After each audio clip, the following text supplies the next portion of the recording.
Bienvenue au musée de l'alimentation de Vevey, l'Alimentarium. Ce musée a été fondé il y a 25 ans, donc nous fêtons les 25 ans du musée en 2010. Et à cette occasion, nous avons décidé de nous offrir une nouvelle robe, donc une nouvelle ligne graphique et un nouveau logo. Vous le voyez ici. C'est la cuillère en fait, l'ustensile le plus utilisé au monde, c'est vraiment le couvert le plus courant. Vous voyez ici une espèce de danse des cuillères autour de la fourchette. C'est vrai que la fourchette qui est plantée dans le lac Léman, juste au large du musée, symbolise pour beaucoup de visiteurs et d'habitants de la région l'alimentarium. Le musée est construit autour de 4 thèmes, 4 secteurs. On commence avec le secteur manger. Qu'est-ce qu'on mange ?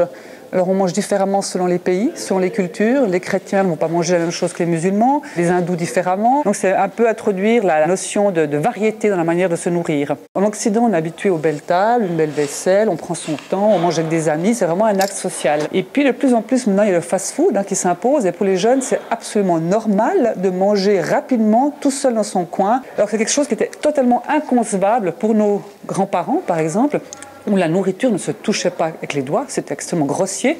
Et puis surtout, manger seul, c'était quelque chose de juste impossible. Le deuxième secteur est consacré à la manière de préparer sa nourriture. Alors autrefois, la femme devait tout faire elle-même, elle ne pouvait pas acheter des produits déjà tout faits.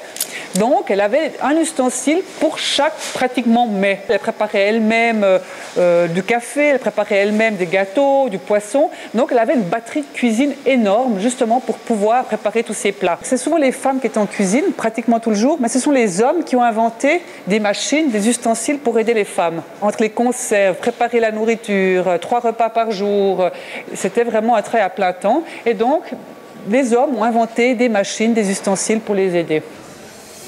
Ensuite, on a un troisième secteur qui s'appelle consommer, acheter. Comment est-ce qu'on achète la nourriture? Et là, vraiment aussi, c'est quelque chose qui a explosé. Aujourd'hui, on ne mange jamais la même chose chaque jour. Si moi, je vais faire des pommes de terre tous les jours à mes enfants, ils vont rouspéter, ils vont dire non, mais on en a assez. Alors que nos ancêtres mangeaient des pommes de terre et du pain tous les jours, tous les jours.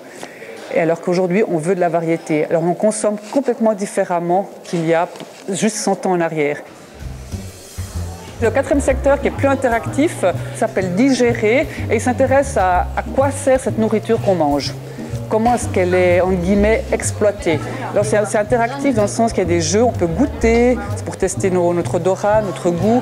On peut aussi, il y a une sorte de grande roue du hamster, on marche dans la roue du hamster et il y a un ordinateur qui vous calcule l'énergie brûlée en 1 minute. C'est pour vous montrer en fait que ce qu'on mange, on va le brûler et que c'est très difficile de brûler cette nourriture qu'on a mangée. Par exemple, j'ai mangé une glace, un cornet glacé. Donc ça va m'amener de l'énergie. Donc le petit bonhomme penche. Et si je veux brûler cette glace, qu'est-ce que je dois faire? Alors on peut essayer, par exemple, je dis, je vais faire 1 heure de violon. Est-ce que c'est suffisant? Non, ça penche toujours. Donc 1 heure de violon n'est pas suffisant. On ne brûle pas, en guillemets, assez d'énergie pour cette glace. Donc on peut essayer autre chose. On peut essayer 1 heure d'aspirateur, le ménage. Et là, on voit que ça s'équilibre, grosso modo. Donc en faisant 1 heure de ménage intensif, aspirateur et pouce, j'aurais brûlé ma glace que je viens de manger.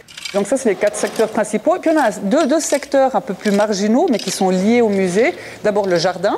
C'est vraiment un jardin extraordinaire qui évolue en fonction des expositions temporaires. Et l'autre secteur, c'est tout simplement le restaurant, le café-restaurant La Verrière, où l'on peut manger des menus découvertes qui sont toujours aussi des menus choisis en fonction de ce que le musée fait. Alors, comme on aura 4 journées festives, il y aura 4 menus à découvrir, inédits, bizarres, qui ont un petit peu interloqué le visiteur. Autre fonction de la cuisine, tous les après-midi, il y a des ateliers saveur et savoir, où le public est invité à participer de nouveau sur différents thèmes. Et puis les thèmes évoluent, tous les 2 mois, il y a un nouvel atelier où on peut y participer dès l'âge de 9 ans. Le musée de l'alimentation a ça de particulier que c'est le seul musée au monde consacré à l'alimentation en général. Il y a des musées du pain, des musées du vin, du musée du chocolat, etc. Mais l'alimentarium a pour vocation vraiment d'expliquer, de traiter, de décortiquer, de présenter l'alimentation en général. Et c'est également un musée qui avait pour vocation d'être pédagogique, donc de s'intéresser aux jeunes visiteurs. Et actuellement, on peut dire que le musée remplit sa fonction, puisque plus d'1 million de visiteurs sont venus à l'alimentarium depuis 25 ans, et pratiquement les 2 tiers sont des jeunes entre 5 et 16-17 ans.